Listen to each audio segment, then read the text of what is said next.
Hi guys, welcome back to another episode of the Grizz Nation podcast. If you're watching today, you're going to notice this looks a little different. I'm not in my normal room where I do this. I'm in the kitchen. The reason for that, because we went trout fishing today. I thought this would be unique, a little different from what I normally do.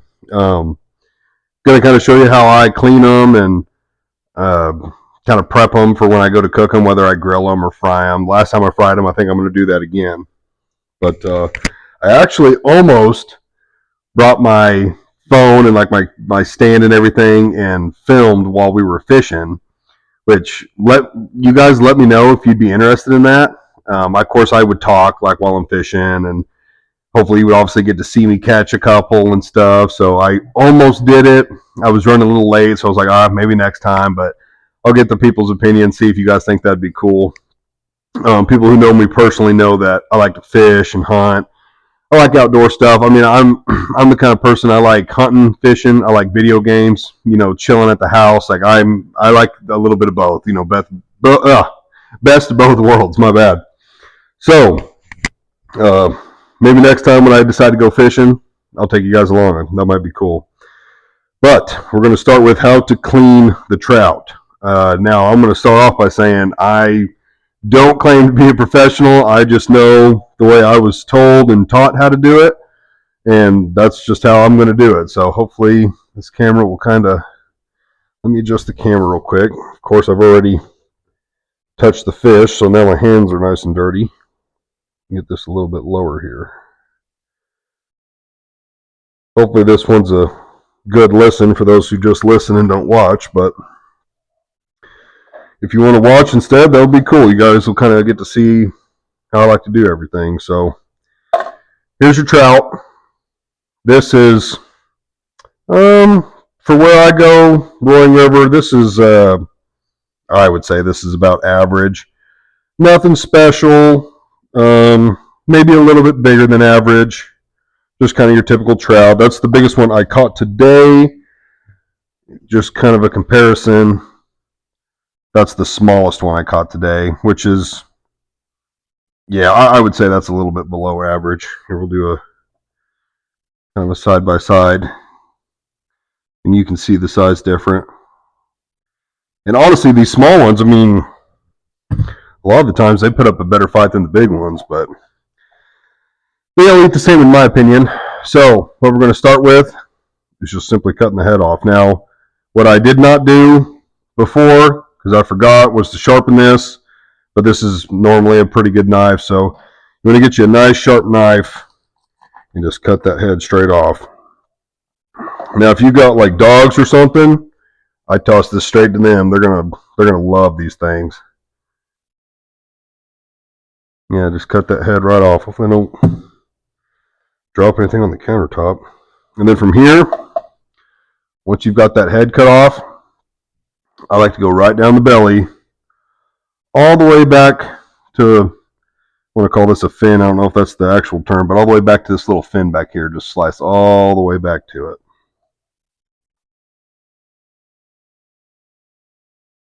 Now, I know some people, I can't think of what the tool's called, but you can like put their skin in it and it'll just de-skin them, take all the scales off. I don't have one of those. I've never done it.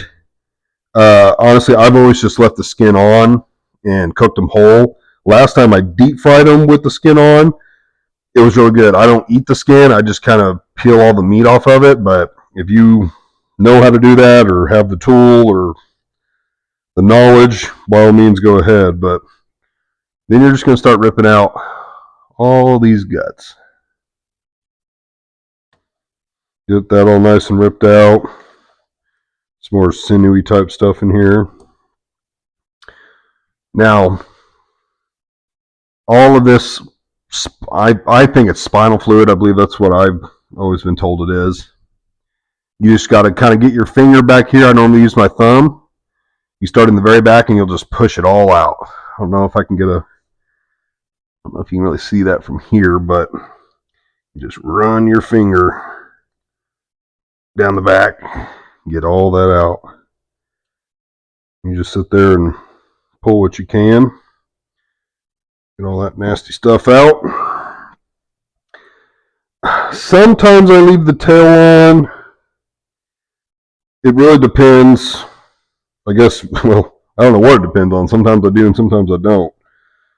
I think most of the time I do cut it off though. I think if I'm grilling them, I'll probably leave it on, but I do want to fry them this time. I really liked that last time. So I'm just going to go ahead and cut the tail off. Again, if you got a dog, save all of this stuff.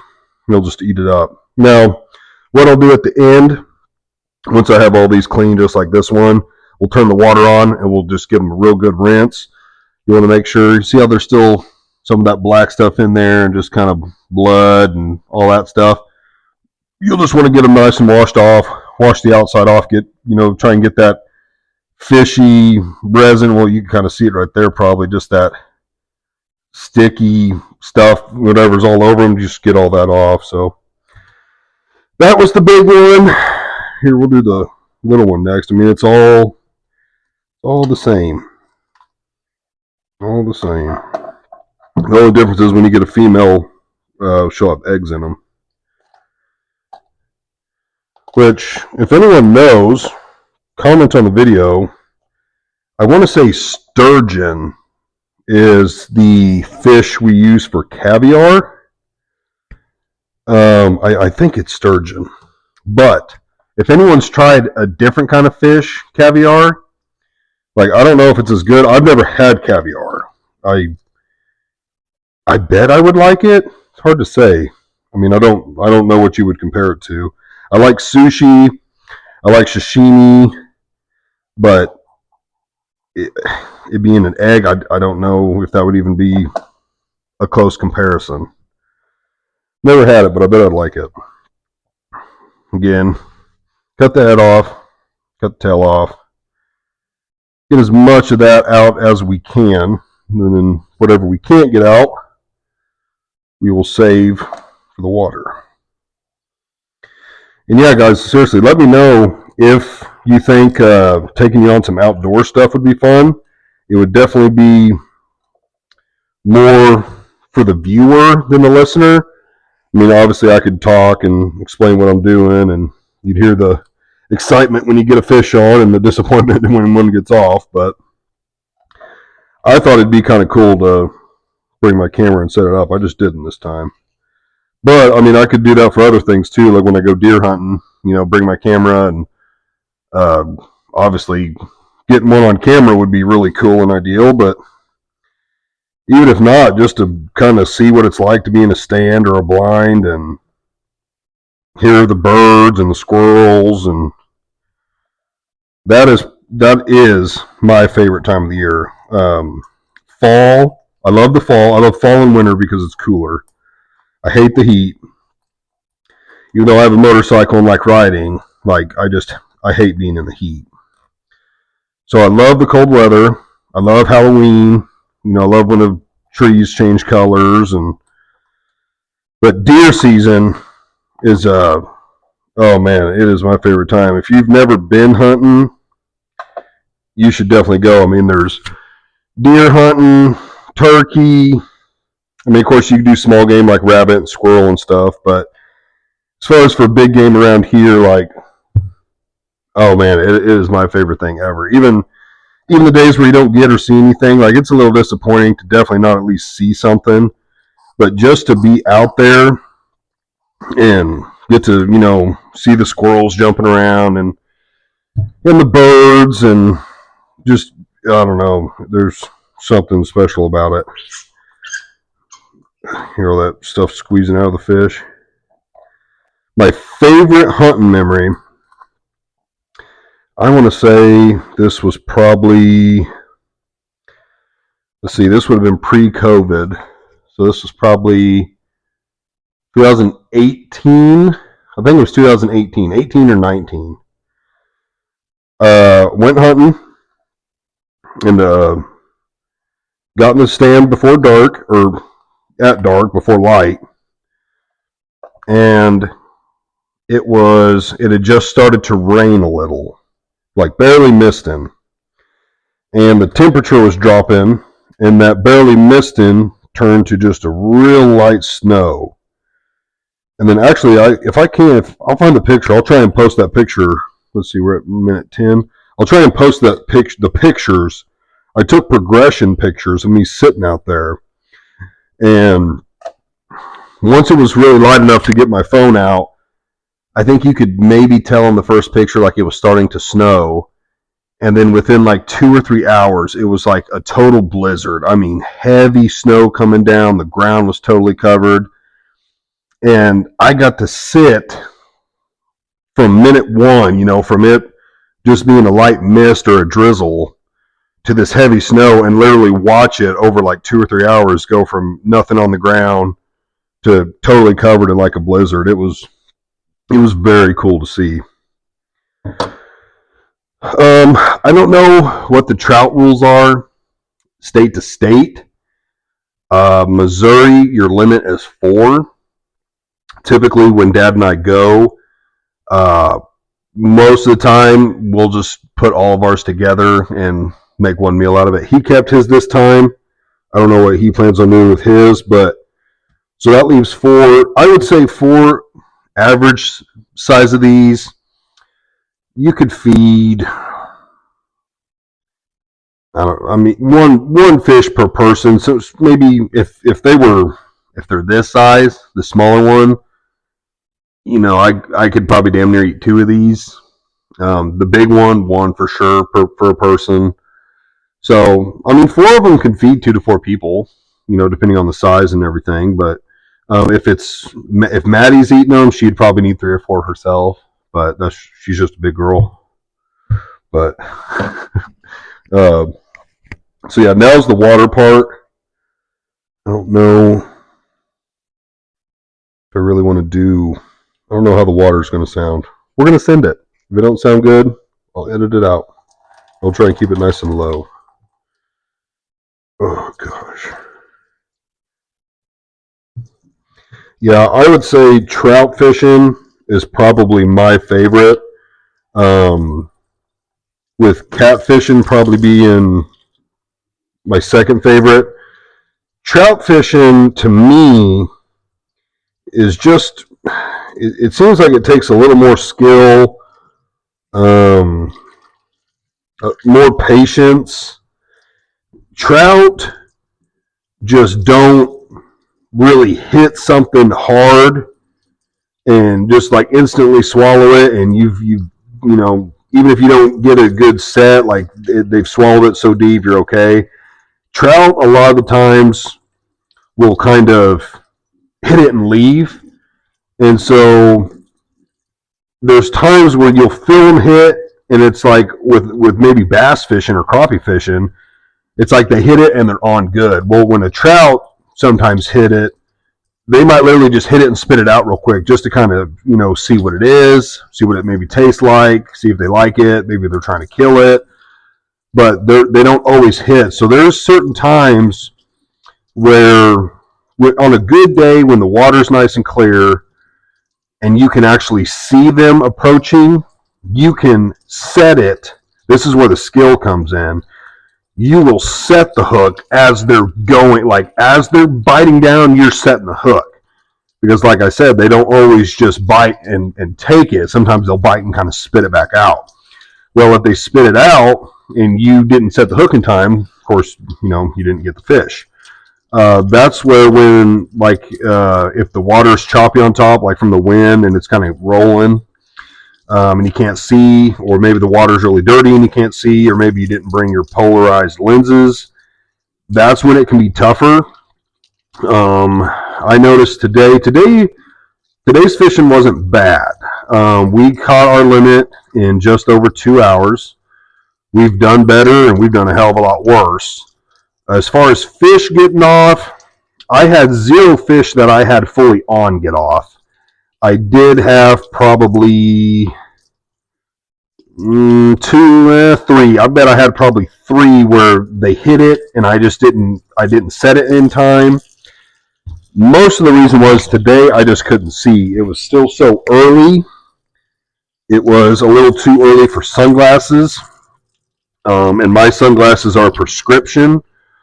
So if I take them with me, it's either I got to carry sunglasses and glasses, or I leave my glasses in the truck and take my sunglasses. Well, it was just too early to take my sunglasses, so it was a little tough to see today. Actually, all four that I caught today were all by feel. Not one of them did I see and like set the hook as they were biting it. Some days that is, man, from my experience, there are days where that just will not fly. Like every single fish that's coming at your lure is literally hitting it and spitting it out. And if you can't see them and set the hook, you're not gonna catch anything. And then there's obviously days where that's not the case, and they'll damn near hit anything and everything.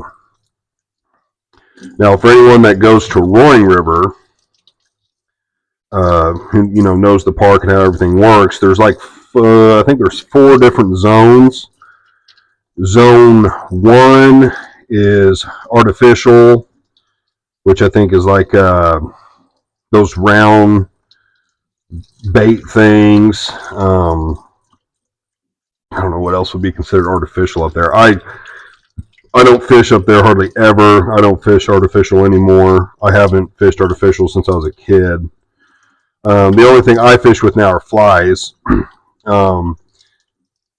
I fish wet flies. I think they're called wet flies. Basically a fly that goes underwater. I don't have a fly rod. I would love to fly fish. It looks really fun. It also looks kind of boring at times, but the main thing is that I just feel like the room at Roaring River isn't adequate for fly fishing. People do fly fish down there, and honestly, like, I can't stand them because, well, not all of them, but a lot of people that fly fish down there, like, you damn near have to tell them you're right behind them and like don't cast, because I've had people get real close to hitting me, with their hooks and stuff, because they're just not paying attention, and people walking behind them and they just cast and they don't think nothing about it. But I can't remember zone 2. I think is catch and release only. Zone 3, which is where Dad and I fish, I believe it's zone 3, is fly only. The biggest reason we fish there, honestly, would be there's less people. You get into especially zone 1. Zone 2, there's not a whole lot of people either, because most people don't do catch and release. They want to keep them and eat them.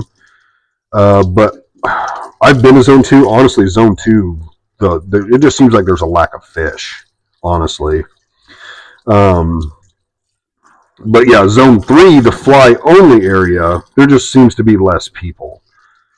And typically the people that are fishing fly only are a little more serious, and like opening day down there is just a nightmare.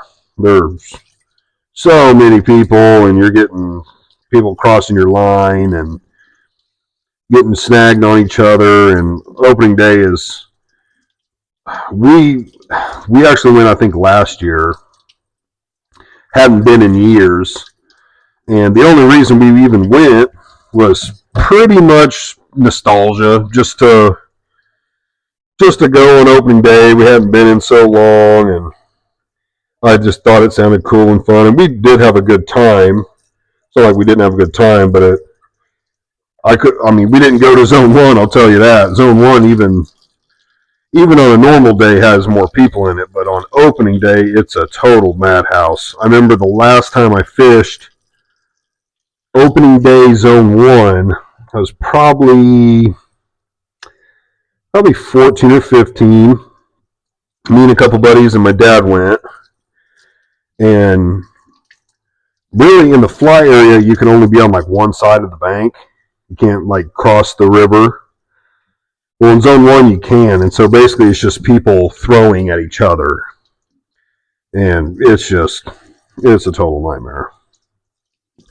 I don't recommend it, but it's fun for kids or people who have never been. It's a cool experience. I remember as a kid, like, it was always really fun, but I was really young. I didn't have to worry about snagging on somebody or anything and restringing or, putting new line, new lures on and stuff because Dad did it. So I'm sure it frustrated the hell out of him. But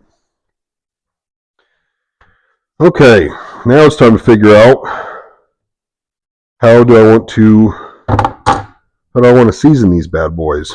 I know I'm going to fry them. I want to say the last time I fried them, it was 350 to 400. I can't remember the temp. 350 to 400, and it was like 5 to 7 minutes. I think I went with the longer one. In my experience with frying them, I've only fried them once, but from what I've heard from other people, if you deep fry them and you get that oil hot enough and you get them in there long enough, you can almost like disintegrate the bone. That is the bad thing about trout. You can like fish and not like trout. If you don't like fish, you definitely won't like trout. Trout is, it's a very fishy taste. It's a strong fishy taste. It's not like salmon or catfish. It's not like that. It's a pretty fishy taste, but also, I don't know how to really get the bones out. Obviously, there's ways. I know I've talked to somebody before who that's how they do it. They somehow get the meat off the bone, but I feel like it's really hard to do, and I don't personally know how to do it. So like when we've grilled them in the past, what we do is just you get it nice and tender enough to where you can just kind of pull the meat off the bone, or maybe even like pick the spine up and kind of shake it, and the meat will fall off. But the bones are just, you almost can't escape them. Like you're gonna eat some of them. You can either pick them out as you're eating them, or just go ahead and crunch them down and swallow them. It's not like they're super, super hard. It's just it's not too pleasant. But what I found last time when I fried them is most of them damn near disintegrated. I still found a couple. So I think this time I'll probably go ahead and do 400. Like maybe last time I did 350 to 375. I'll probably do 400 this time. And let's say I did maybe lower than, maybe I did 5 minutes instead of 7. I'll try 7 this time, or maybe 8. A little bit higher temp, just a little bit longer in the oil, and I'm hoping that will just fully disintegrate the bones. Like I said, if you don't really like fish to begin with, you're not going to like trout. It's a very fishy fish. It kind of sounds weird, but it's true. So now I got to figure out how I want to season these bad boys. I'm going to clean this countertop real quick.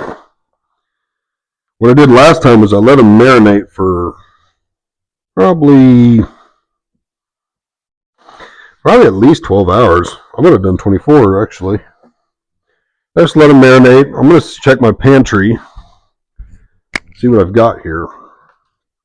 Last time I think I had a garlic and herb type marinade in here, and it was actually really good.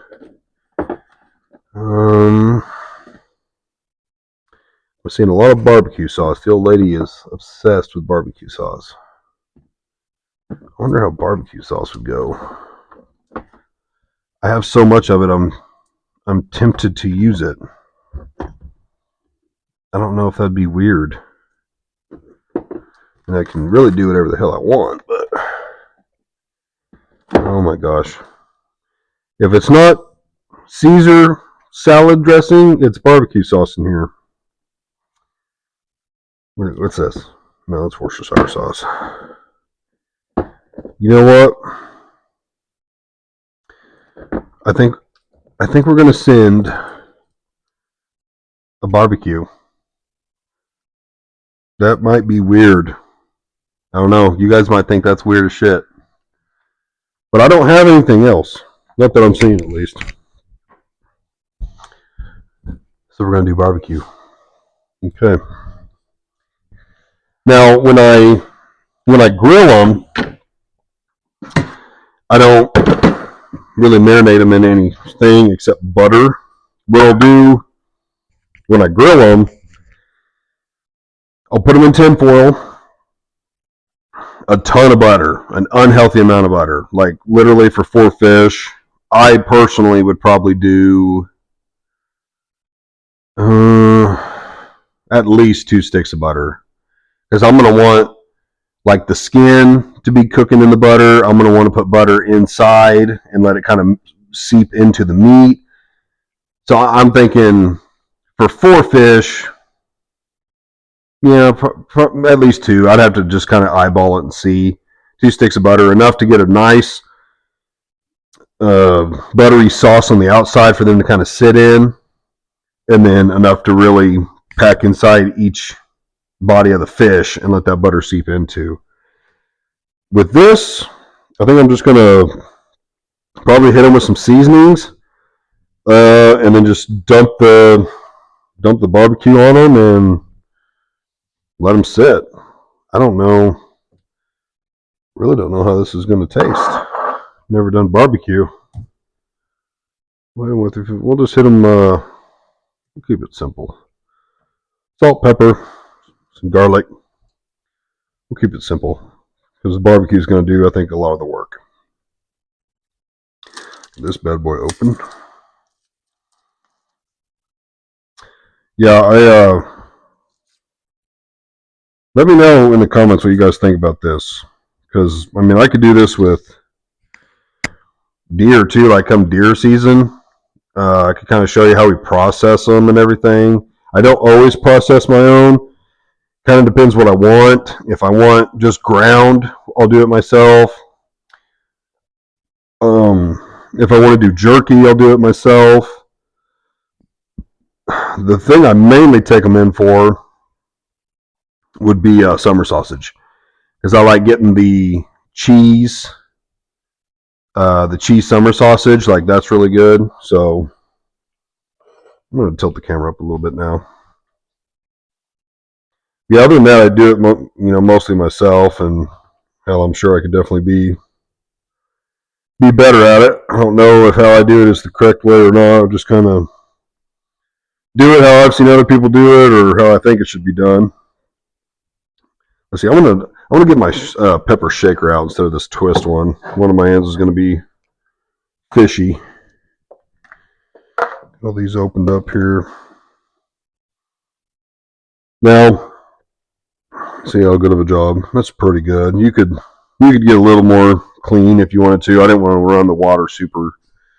You can still see a little in here. Now, if you're watching, you can kind of see how these are like ribbed. I mean, you got to really get in there, damn near like take some kind of brush or something to get that out, because it's kind of ribbed. But for the most part, that's pretty clean. I mean, what is right there, that ain't gonna hurt you or nothing. Now I just realized I touched the fish with both hands, so I don't have a clean hand anymore. Clean up. That is my least favorite thing about going fishing. You just reek like fish. Like, until I shower and like wash my hair maybe even twice to really get that smell out, like this is going to go straight in the washer, because this is just going to smell like fish. It feels like it just lingers on you, which it's not like terrible, but it makes you like not want to touch stuff. At least that's how I am with it. What hand do I want to shake with? I want to shake with my right. Okay. So we're just going to take the fish and just real lightly. I mean, I feel like the barbecue is going to do most of it. So I'm just going to get just a little on the outside, just a little on the inside. Especially with the garlic, I'm not going to go crazy. Just a generous amount of pepper. I really like pepper. Give it just a little bit of salt. I mean, I don't know. I might really like this because I don't know. It's just different. I've never done barbecue. But that's honestly all I had. Wasn't really too prepared to go fishing. I got all my stuff put together at like 11 o'clock last night. Had to be up at 4:30, 5 o'clock. Try and be down there by a little before 6:30 so we get our tags and get to our spot before the bell went off, which we were walking up as the bell went off, so that was pretty good. I always like being down there for the bell. just unique, and the fishing's better in the morning, in my opinion. It always seemed like once you got to the hot part of the day, they just shut off. But what we honestly learned from an old man, gosh, this has probably been probably closer to 15 years ago. Dad and I were down there fishing. Actually, the same hole we were fishing today. It was actually probably the first or second year we had started fishing in the fly only. And we were fishing with flies. Actually, it had to be the first year, because I remember we had spent quite a bit of money in flies, trying to figure out what works best. Dad did have a fly rod, but I don't think he was using dry flies, or not very many. And we just weren't having much luck. And this older gentleman, probably in his 70s, early 70s, late 60s, he comes up and he cast a few times, and before we know it, he had caught 2 or 3 fish right where we were fishing, 10, 15 feet away. And we were like, what in the hell is this guy doing? Like, we have tried all kinds of flies, and we've tried, kind of letting the fly like slowly drag with the water. We've tried pulling it quick. We've tried, kind of like jerking it back and forth to make it look like it's kind of hopping through the water. Like, we had tried different flies, different techniques, different weights.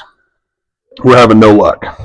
And so Dad was like, go up to him and ask him what he's using. I was like, I'm not going to do that. Like, I'm not going to go ask this guy. And, I just felt like it'd be weird. And I was like, I don't want him to think we're like trying to steal fish from him or something. And he was like, no, he'll probably enjoy telling you. So I was like, all right. I should have brought some of them up here with me. So I walked up to him and just, made a small conversation. And I was like, hey, like, what are you using? Like, you look like you're doing pretty good. We haven't caught hardly anything. And he brought out this, we call them, I think they're called woolly mammoth, or like a woolly booger, something like that kind of fly. It's a bigger fly.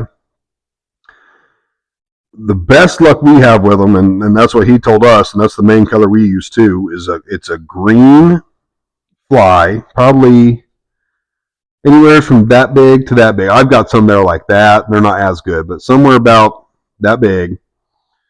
It's a green fly. It's real hairy, got a real bushy, hairy tail, and lots of sparkles. Sparkles on the body, sparkles on the tail. And he claimed the color green was their favorite over black, white, purple, pink. There's all kinds of different colors. He said they love green, and the more sparkles, the better. And I think we left and went to the store. We bought some, came back, and it was like night and day fishing experience. We might have had a fish a piece in 5 or 6 hours till we caught our limit, like 30 minutes, went home. And we have stuck with that ever since, and it's always done us right. Now, there's been times where the green wasn't hitting as much, and we would switch to maybe something more colorful, and that was hitting, or maybe just like a black and white, and that was hitting. But I'm telling you, 9 times out of 10, in my experience, that green one with the sparkles, that's what you want. It hits all the time. Well, it smells good. This might not be very good at all. I don't know. I mean, it's going to get fried, so I feel like no matter what I seasoned it with, it's going to be good. I'm just going to dump this whole thing in here. And what I'll probably do is kind of move the fish around, kind of rub that barbecue sauce into the meat a little bit more. Make sure it's really getting nice and saturated. Like I said, normally I like to go with more of a garlic and herb, butter and herb type marinade when I do these. If I fry them, if I grill them, use whatever you want, salt, pepper, garlic, ranch, just all whatever kind of seasonings you like, and season them up. And then the main thing is drown them in butter. But last time I fried them, that garlic and herb was really good. But see, I want to get that barbecue sauce kind of in there. Oh, you guys can't see too well. Let me tilt this. If you're watching, see, I'm just trying to see the inside there. I'm just trying to get that barbecue sauce on the inside. So it's not just on the skin, but it's actually in the meat too. I don't know. It smells really good. I bet it's going to turn out pretty good.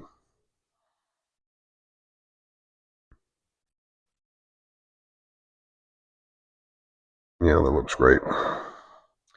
I'm satisfied with it. So at this point, it's not even noon. These would probably be really good by dinner time. I don't know if I'm going to do them tonight for dinner. Actually, I guess I need to call the old lady. It's either tonight or tomorrow for lunch or dinner. But if you are going to fry them, so I guess I have 3 fryers. I have an air fryer, but I'm not counting air frying. Actual deep frying. I've got 2. Both of mine are electric. I swear by electric. A lot of the people that, are really into it, especially like country type folk, they all do propane and they don't even like electric. But the thing with electric, it's super controlled. You just turn the switch to whatever temperature you want, and it's going to stay there. When you fry food, when you put stuff in the fryer, it instantly starts making the temperature go down. And so what you have to do to compensate for that is turn your heat up. Well, then you have to stand there and watch it, because once it starts warming back up, and you reach your desired temperature, you have to turn the heat back down. You don't do that with electric. Let's say you want it to be 400. You set it to 400. A little light will turn green when it hits 400. Like I've got a turkey fryer, a big turkey fryer. You set it, the light will turn green. You put your turkey in, and I'm sure it drops that oil temp anywhere from 10 to maybe 20 degrees. For a big bird, it wouldn't surprise me if it dropped it by up to 20 degrees. So if your desired cooking temp was 400, and let's say it's dropped down to 380, you'd have to stand there, watch your thermometer, turn the heat up.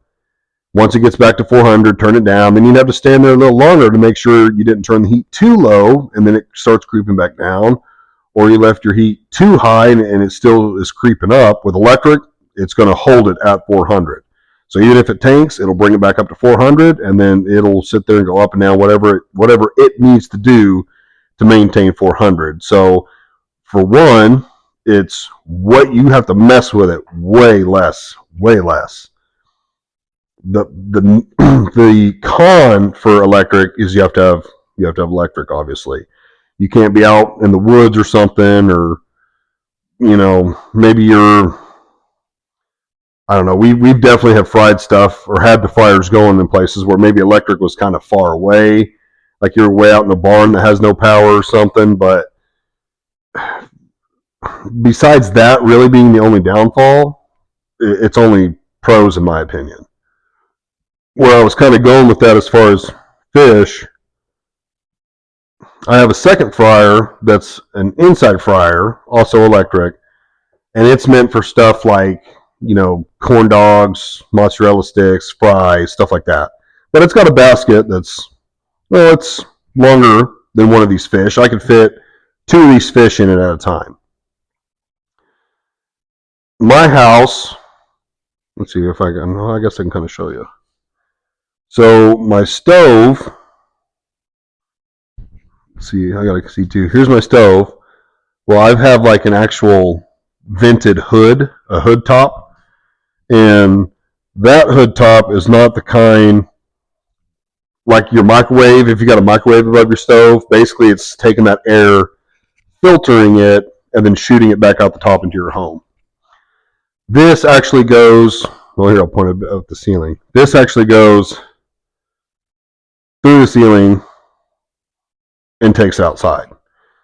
So if you're going to deep fry these things and you're doing it inside, you better have that set up or else it's going to stink up the house big time.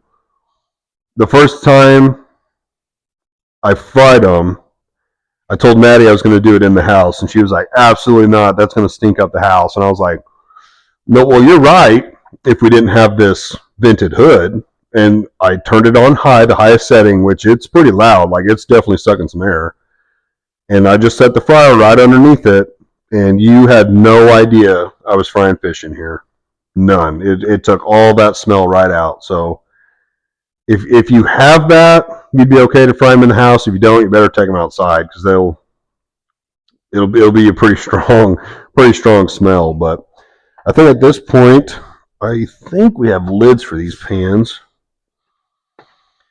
I see a lid, but I don't know if that's the one. Honestly, we should have 2 or 3 more lids. That is not the lid.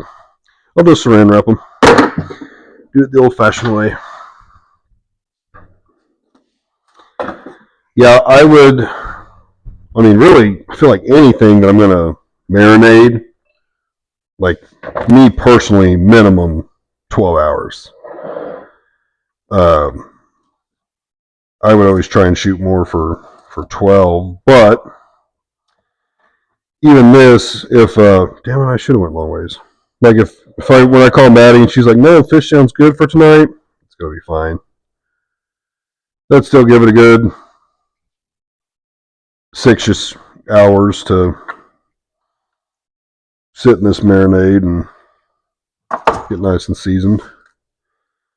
Make sure we got a good seal on this thing. Put it right back in the fridge.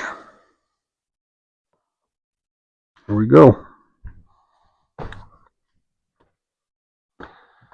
Find me some room.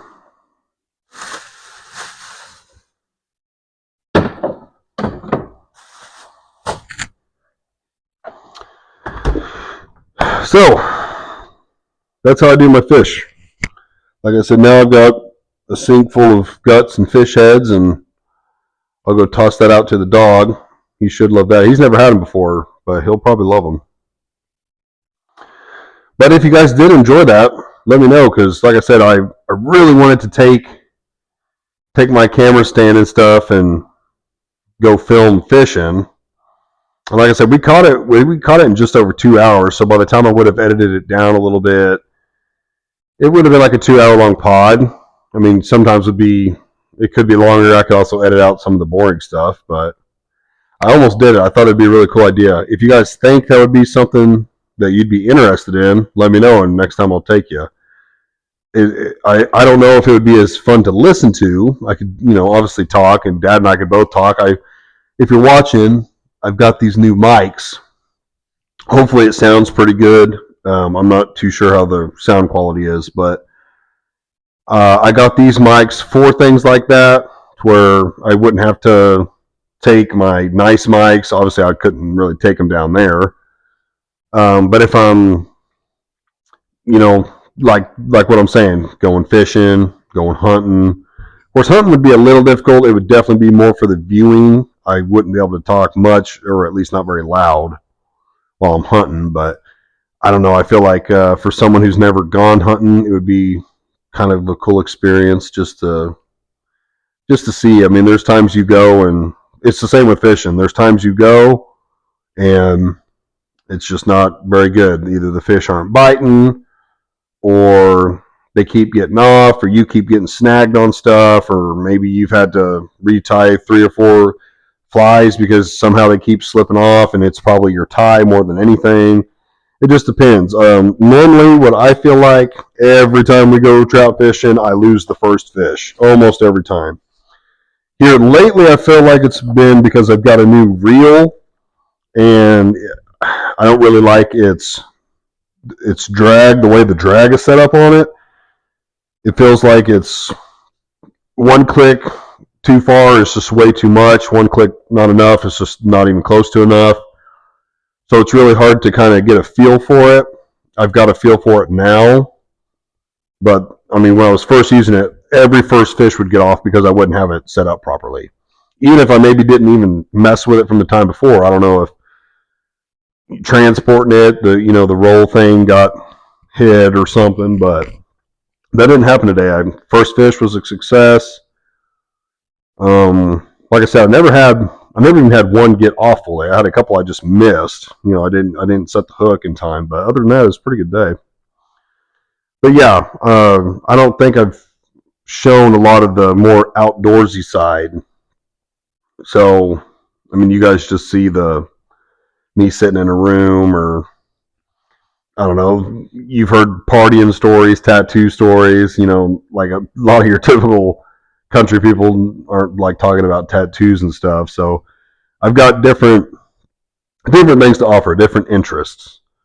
So like I said, whether that's video gaming, I actually almost filmed